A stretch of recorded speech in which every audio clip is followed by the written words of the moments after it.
I'm seeing people freaking out about this number that GTA 6 is going to cost $2 billion to make. It sounds like a crazy amount of money, and oh my God, how could they do that? It must be so wasteful. But let's actually do the numbers, and you'll see it it adds up quick.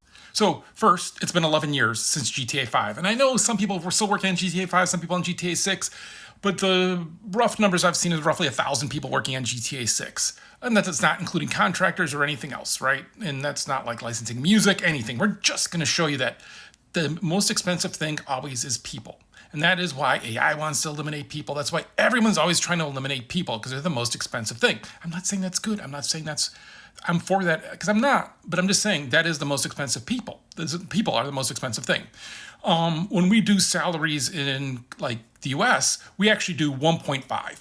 So if we're paying you $100,000, we actually think it's going to be $150,000 between healthcare, equipment, licensing, and all of that. That's kind of what it works out to be. But we're just going to ignore all of that stuff, right? We're going to say it's been 11 years, and there's been roughly 1,000 people working on the game. I know some people have been working on GTA 5, GTA 6, but we're also not kind of contractors, licensing music, all that stuff, because all that ends up not really mattering, because it's people. It's always people.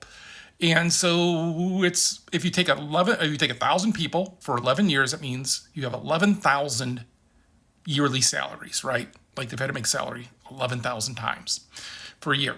And so if you take that 11,000 and you divide it by 2 billion, or 2 billion and you divide it by 11,000, you end up with like 181,000, which is a good salary.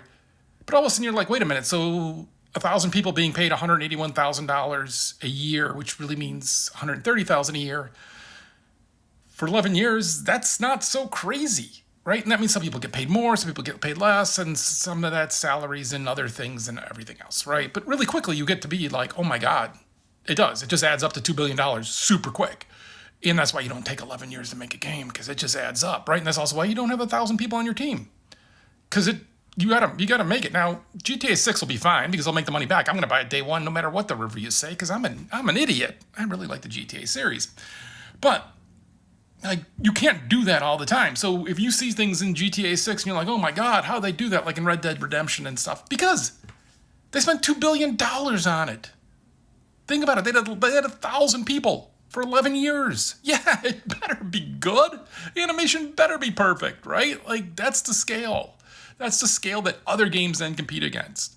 And it's fine, because the thing is, the equipment, the tools is getting better. We're allowing this separation to not be so great. But it is, right? It's just people. It is just people. And that is why AI is so hell-bent on eliminating people, because they want to make GTA for 50 cents if they can, right? But they can't, because it takes a lot of people. So there you go. The $2 billion, it is a shockingly big number. But it's also just kind of the number. Okay, so this is talking about GTA 6 and having 1,000 people working on it for 11 years, and they're wondering how it could have any soul to it. Because it's humans working on it and it's not AI. If it was just AI, I would agree.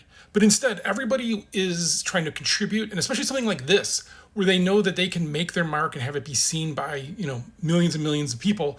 Everybody's putting themselves into the game.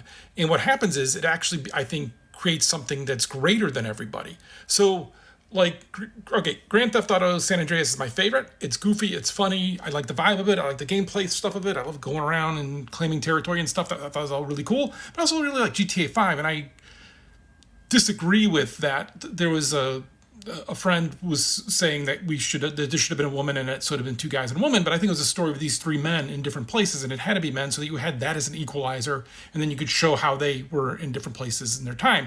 I think people kind of ignore that because that game's gone on for so long now that it's become something else as this live service.